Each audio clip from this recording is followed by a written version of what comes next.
2015 की बात है। मैं बिहार से गया था दिल्ली जेईई का प्रिपरेशन करने के लिए। एक कोचिंग इंस्टीट्यूट में नाम लिखा लिया था ऑब्वियसली, क्योंकि हर मिडिल क्लास बॉय का एक सपना हो कि वो आईटी क्लियर करके आईटी में पहुंचे एंड फाइनली उसको एक बहुत अच्छी पैकेज मिले, बहुत सा जॉब मिले ताकि उसकी जिंदगी सेटल हो जाए। तो मेरे पेरेंट्स का भी ऐसा ही सपना था। अब जब वो एक साल मैंने प्रिपरेशन करा तो क्योंकि मेरे पास प्रॉपर मेंटर्स नहीं थे, कुछ सीनियर्स थे जो कि करते थे गाइड, बट वो भी आईआईटीएंस नहीं थे, तो कुछ ऐसी गलतियां मैंने की उस एक साल में जो कि अगर मैंने नहीं करा होता तो शायद चीजें और बेहतर हो सकती थी। तो आज के इस वीडियो में मैं 5 ऐसी गलतियों के बारे में बात करने वाला हूं जो कि मैंने करी अपनी जेईई प्रिपरेशन के टाइम पे, क्योंकि मैं चाहता हूं कि तुम उन गलतियों को रिपीट ना करो अगर तुम जेईई, नीट, यूपीएससी किसी भी चीज का प्रिपरेशन कर रहे हो तो। ऑल्सो इस वीडियो में मैंने बस 5 ही गलतियों के बारे में बात किया है। जो 2 एक्स्ट्रा गलतियां हैं वो मैंने थरुण, जो एक बहुत ही अमेजिंग यूट्यूबर है, उसके वीडियो में बात करा जो कि आज ही आने वाली है। So check out that video as well after watching this video. Mistake number 5, learning from more than one teacher. मैं अपनी कहानी बताता हूँ। जब मैं आईटी जेईई का प्रिपरेशन कर रहा था दिल्ली में एक कोचिंग इंस्टीट्यूट में, तो मैंने लिटरली केमिस्ट्री 5 टीचर से पढ़ा था।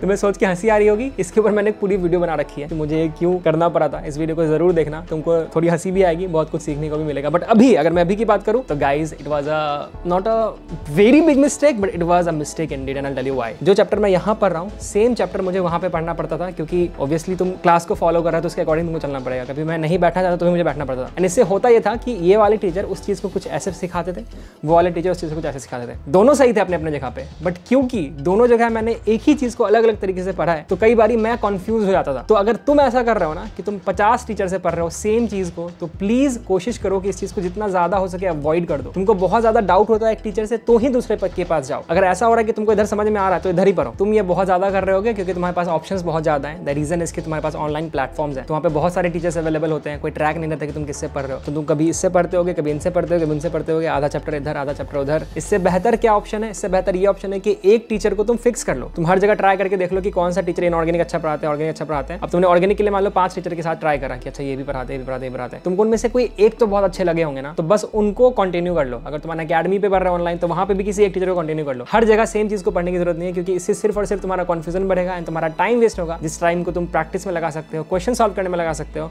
और डाउट क्लियरिंग में लगा सकते हो। Number 4, peer pressure. ये तो जिंदगी में, तुम कॉलेज में रहो, जॉब में रहो, कहीं भी रहो, ये तो होता ही है। तो मुझे याद है ये एग्जैक्ट जेईई प्रिपरेशन का टाइम नहीं था, उससे पहले का टाइम था, बोर्ड का टाइम था, बट जेईई प्रिपरेशन में भी ये रेलेवेंट था। बट उस टाइम तक मैंने सीख लिया था। गलती ये थी कि मेरा एक फ्रेंड था जिसका नाम था एम से कुछ नाम था, मनीष मान लेते हैं। एंड मनीष बहुत ही स्टड लौंडा था, मतलब पढ़ाई में बहुत ही अच्छा था। एंड उसके साथ एक प्रॉब्लम थी कि वो सिलेबस 6 महीने पहले खत्म कर लेता था। तो मतलब अगर बोर्ड का एग्जाम होने वाला है मार्च में, तो उससे 6 महीने पहले उसका पूरा सिलेबस खत्म है। एंड इसके बाद वो क्या करता था, कोचिंग में आता था, सबसे पहले सब क्वेश्चन का आंसर देता था एंड फिर लोगों से पूछता था तूने ये कर लिया, तूने ये बुक बना लिया, मुझे तो इस क्वेश्चन का आंसर आता है। आई एम वेरी श्योर कि तुम्हारे कोचिंग में, तुम्हारे आसपास भी एक तो ऐसा बंदा जरूर होगा जो कि ये सेम चीजें करता होगा एंड तुमको लगता होगा शिट, इसको तो सब कुछ आता है, इसने तो ये सब कुछ पढ़ लिया, मुझे तो कुछ आता ही नहीं है। अब ऐसे सिचुएशन में तुमको क्या करना है, तुमको इस कान से सुन के इस कान से निकाल देना है, क्योंकि ये गलती थी जिसके कारण मुझे अपने आप पे बहुत सेल्फ डाउट होता था। मैं अपने आप को बहुत ही ज्यादा सोचता था यार इसको इतना कुछ आता, मुझे तो कुछ आता ही नहीं है। बट लेटर इन लाइफ जब एग्जाम का रिजल्ट आया तो ऑब्वियसली मुझे उससे ज्यादा मार्क्स आए थे। मेरा परसेंटेज उस टाइम बोर्ड में था 96% एंड उसका 94.2%, तो मैं उससे बेटर था। अब ऐसा क्यों हुआ? ऐसा इसलिए हुआ क्योंकि क्वेश्चन ये नहीं है कि कौन कितना पहले सिलेबस खत्म कर लेता है, क्वेश्चन ये है कि एग्जाम से पहले किसको कितना आता है। समझ रहे हो? तो तुमको इतना ज्यादा ओवर स्मार्ट नहीं बनना है कि 6 महीने सिलेबस खत्म कर लिया है, उसका दुनिया को फ्लॉन्ट कर रहा है कि मैं तो भगवान हूं। तुमको करना ये है कि एग्जाम से पहले तुमको एक एक चीज अच्छे से आनी चाहिए एंड सबसे ज्यादा अच्छे से आनी चाहिए। उसके लिए तुमको बहुत पहले से खत्म करने की जरूरत नहीं है। पहले खत्म कर लेते हो अच्छी बात है, कोई बुरी चीज नहीं है, रिवीजन करो, बट इसका मतलब ये नहीं कि तुम फाड़ दोगे, इसका मतलब ये नहीं कि बाकी लोग बेवकूफ बैठे हैं। तो शांति से बैठो, ज्यादा ओवर स्मार्ट मत बनो, ठीक है? एंड बाकी तुम प्लीज अपने दोस्तों को देख के डिमोटिवेट मत हो कि कोई क्रोटोप बना रहा है, कोई आईडोप बना रहा है, कोई रेसलिंग हेडेड बना रहा है।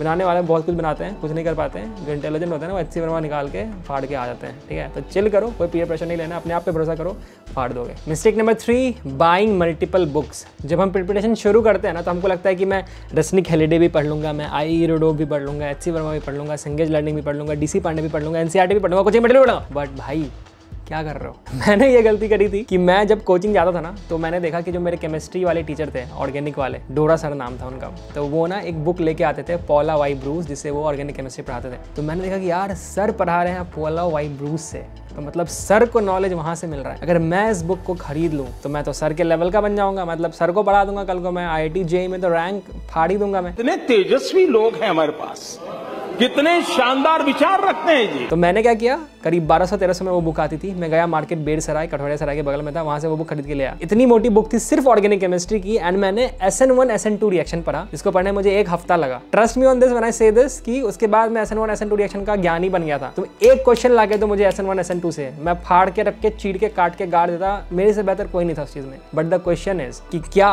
IIT JEE में सिर्फ SN1 SN2 से क्वेश्चन आता है क्या? आता है? नहीं आता है। तो तुमको किसी एक टॉपिक का ज्ञानी नहीं बनना है, तुमको किसी एक सब्जेक्ट का ज्ञानी नहीं बनना है, एक चैप्टर का ज्ञानी नहीं बनना है, तुमको ओवरऑल पूरे सिलेबस का डिसेंट इनफ बनना है, इतना कि तुम IIT JEE का क्वेश्चन सॉल्व कर पाओ। तुमको PhD नहीं करना है SN1 SN2 में। तो प्लीज मेरी तरह ये वाली गलती मत करना कि एक बहुत ही भारी भरकम बुक ले ली एंड उस पर बैठ के रिसर्च कर रहे हैं कि SN1 में ये क्यों हुआ, इस पर ये रिसर्च पेपर पब्लिश हुआ था। नहीं भाई, एग्जाम क्लियर करना है, फटाक से टीचर पढ़ा रहे हैं सिर्फ उसी को पढ़ो, डाउट हो तो बुक खोलो, डायरेक्टली क्वेश्चन पे आओ and as many questions as possible लगाओ। अगर मेरे से पर्सनली पूछोगे तो 3 चीजों को तुमको फॉलो करना चाहिए। 1, कोचिंग का material, number 2, previous year paper obviously, number 3, NCERT, क्योंकि अगर तुम बोर्ड्स पे फोकस करो तो ये बहुत इंपॉर्टेंट होता है। और ये सारी चीजें अगर खत्म हो जाती है तब जाके कोई 4th बुक उठाओ, ठीक है? कोई एक book, for example HC Verma या सिंगेज, अब वो भी हो जाता है तब जाके किसी और को उठाओ। रुको। इससे पहले मैं अपनी अगली गलती बताऊं, एक बहुत ही अमेजिंग न्यूज है। अनअकैडमी लेकर आया है UNSAT, Unacademy national scholarship admission test, जो कि ऑफलाइन होने वाला है 40 सिटीज में फॉर दोज जो कि IIT JEE नीट का प्रिपरेशन कर रहे हैं, जो कि क्लास 9th और 10th में।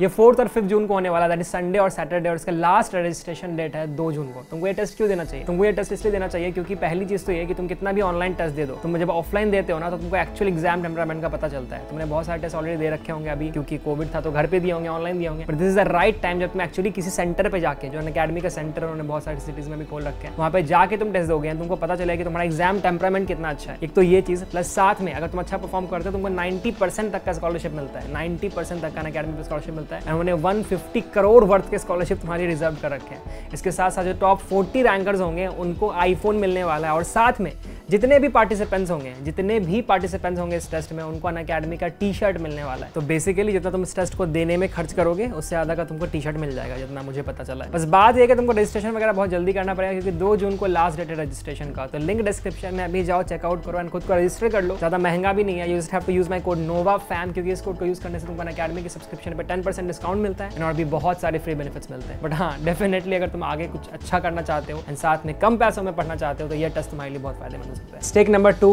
Skipping lectures. मैं अपनी बात बताता हूँ। तो क्योंकि मैं ड्रॉपर था तो ऑब्वियसली मुझे बहुत ज्यादा सिलेबस कवर करना था, ठीक है, 11th का भी 12th का भी। तो ऐसे में कई बार क्या होता था ना कि मुझे लगता था कि यार क्लास में जो टीचर पढ़ा रहे हैं तो पढ़ाने दो उनको, मैं बाद में नोट्स वोट्स लेके छोड़ दूंगा, मतलब पढ़ लूंगा। एंड अभी क्या करता हूँ मैं कि जो मेरा वीक चीज़ है उसको पढ़ लेता हूँ। एंड ऐसे चक्कर में विद टाइम आई रियलाइज्ड कि जो सर ने पढ़ा दिया वो मेरा छूट गया है, जो मुझे आना था वो तो आ ही गया, जो मुझे चाहिए था, लेकिन सर जो करंटली पढ़ा रहे थे वो छूट गया मेरा। मुझे लगा था कि मुझे वो आता है, बट टीचर ने जो चीज़ें बताई वो थोड़ी एक्स्ट्रा थी, जिस कारण मेरा वो छूट गया। तो ये एक बहुत बड़ी मिस्टेक थी, जिसके कारण मुझे प्रॉब्लम्स हुई आगे जाके। मैंने मैनेज कर लिया क्योंकि मैंने फिर छुट्टियों में बैठ के पूरा पढ़ा, दोस्तों की हेल्प ली, बट ये एक ऐसी चीज़ को तुम अवॉइड कर सकते हो। तो द सॉल्यूशन है कि इन एनी केस तुम अपना पुराना रिविजन करो, पुराना बैकलॉग्स क्लियर करो, बट जो अभी क्लास में चल रहा है ना उसको स्किप मत करो, क्योंकि अगर तुम ऐसा करोगे तो वो जाके आगे बैकलॉग बन जाएगा।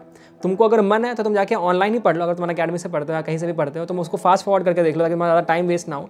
बट प्लीज़ क्लास के साथ ही चलो, क्लास से पीछे मत हो, थोड़ा आगे हो जाओ चलेगा बट पीछे मत हो। अब तुम बोलो कि यार ऐसे में तो बैकलॉग क्लियर नहीं कर पाऊंगा क्योंकि क्लासेस का टाइम बहुत ज़्यादा होता है, क्लास जाना होता है, तो मेरे पास टाइम नहीं मिलेगा बैकलॉग क्लियर करने का। देखो यार, मैंने बस एक चीज़ बोला अपने हर अनअकैडमी सेशन में, वो ये है कि अगर तुमको जिंदगी में कोई भी चीज़ टफ लगती है ना, तुम अपनी जिंदगी की शुरुआत, दिन की शुरुआत उस चीज़ से करो। फॉर एग्जाम्पल, अगर तुमको रिविजन करना है तो तुमको हर दिन सुबह उठ के एक फिक्स कर दूं कि मैं 2 घंटा या 1 घंटा सिर्फ रिविजन को दूंगा। प्रॉब्लम ये है कि तुम रिविजन का टाइम कब रखते हो? संडे को। तुम रिविजन का टाइम कब रखते हो? लेक्चर को छोड़ के। नहीं भाई, बिकॉज रिविजन और something like clearing backlog is an everyday thing, तुमको हर दिन करना पड़ेगा। तो प्लीज सुबह उठने के बाद 1 घंटा या 2 घंटा का टाइम फिक्स कर दो, तभी रिविजन करो, हर दिन करो।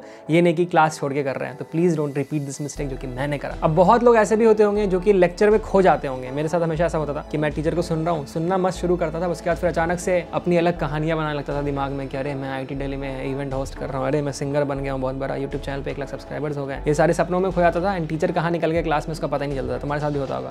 इसको रोकने का बस एक ही तरीका है, वो तरीका ये है कि जो भी टीचर बोल रहे हैं, एक एक चीज जो कि टीचर बोल रहे हैं तुमको अपनी कॉपी पे लिखना है। ये सेम चीज मैंने कॉलेज में भी किया था and trust me it helps a lot. तो बेसिकली करना क्या है, एक एक चीज जो कि टीचर बोल रहे हैं तुमको लिखने नहीं भी बोल रहे हैं, तुम उसको लिखो। क्योंकि होता है क्या, जब आप लिखते हो ना साथ में तो आपका ध्यान वहीं रहता है, बिकॉज बिना सुने आप लिख नहीं सकते। नाउ एक और भी तरीका होता है, तुम गधों की तरह सुन के लिख भी रहोगे, तुम्हारा ध्यान कहीं और होगा, तो वो तो एक्सट्रीम केस है। प्लीज ये मत करना भाई, ये करोगे तो मेरा मेरा प्रणाम तुमको भाई, निकल लो यहाँ से, बात ही नहीं करना मुझे। प्लीज़ ये मत करना।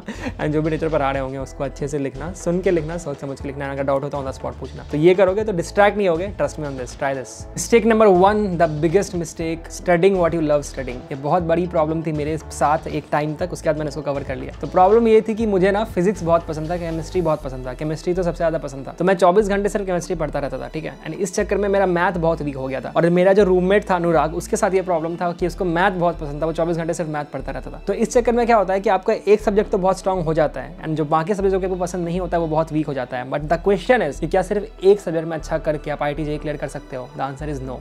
जो मेरा फ्रेंड था अनुराग, मेरा रूममेट, उसको फिजिक्स में कट ऑफ क्लियर नहीं हुआ था, 4.5 नंबर आया था उसको फिजिक्स में। अगर उसने फिजिक्स को बेटर कर लिया होता तो शायद वो IIT में होता, क्योंकि उसका रैंक जो है वो 4000 के आसपास कुछ होता, क्योंकि उसका टोटल मार्क्स बहुत अच्छा था, समझ रहे हो। तो टोटल मार्क्स अच्छा था बट फिजिक्स का कट ऑफ क्लियर नहीं हुआ था। तो ये गलती तुम बिल्कुल मत करना। अब मैंने इस चीज़ को कैसे ठीक किया, मैंने ये नोटिस किया कि जब मैं प्रैक्टिस टेस्ट दे रहा हूँ तो उसमें मुझे मैथ्स में मार्क्स ही नहीं आ रहा है। मुझे फिजिक्स केमिस्ट्री में अच्छा मार्क्स आ रहा है बट मैथ्स में बिल्कुल ही मार्क्स नहीं आ रहा है। तो आई थॉट कि यार देखो, अगर मैं इसको ऐसे इग्नोर करूंगा ना तो मेरे से कुछ नहीं होने वाला है। तो मुझे पसंद है या नहीं है, मुझे उसको पढ़ना तो पड़ेगा। तो मैंने उसमें सेम लॉजिक लगाया जो कि मैंने तुमको पिछले पॉइंट में बोला कि सुबह उठ के पहला 2 घंटा सिर्फ और सिर्फ उस चीज़ को देना जो कि पढ़ने का बिल्कुल मन नहीं करता है। क्योंकि तुम अगर उसको शाम का टाइम दोगे, शाम तक तुम थक जाओगे, तुमको लगेगा यार छोड़ो यार ये नहीं पढ़ते, केमिस्ट्री पढ़ते पढ़ने मजा आता है। और दूसरी चीज़ ये, तुम प्रोक्रेस्टिनेट करते रहोगे, अगर तुम टाइम फिक्स नहीं करोगे कि हाँ ठीक है यार कल पढ़ लेंगे, कल पढ़ लेंगे, क्योंकि तुमको पढ़ने में इंटरेस्ट ही नहीं है। पर अगर तुम टाइम फिक्स कर देते हो कि सुबह उठ के जब मेरा दिमाग सबसे ज़्यादा फ्रेश रहेगा, मैं सिर्फ और सिर्फ इसी चीज़ को पढ़ूंगा जो कि मुझे पढ़ना पसंद नहीं, या फिर मैं रिविजन करूंगा, तो देखो तुम्हारा दिन कितना अच्छा आता है। तो ट्राई डूइंग दिस, बिकॉज यही वो चीज़ है जिसने मेरी जिंदगी बचा ली। क्योंकि अगर मैंने मैथ को लास्ट के 3-4 महीने में ये इंपॉर्टेंस नहीं दिया होता ना, तो पता नहीं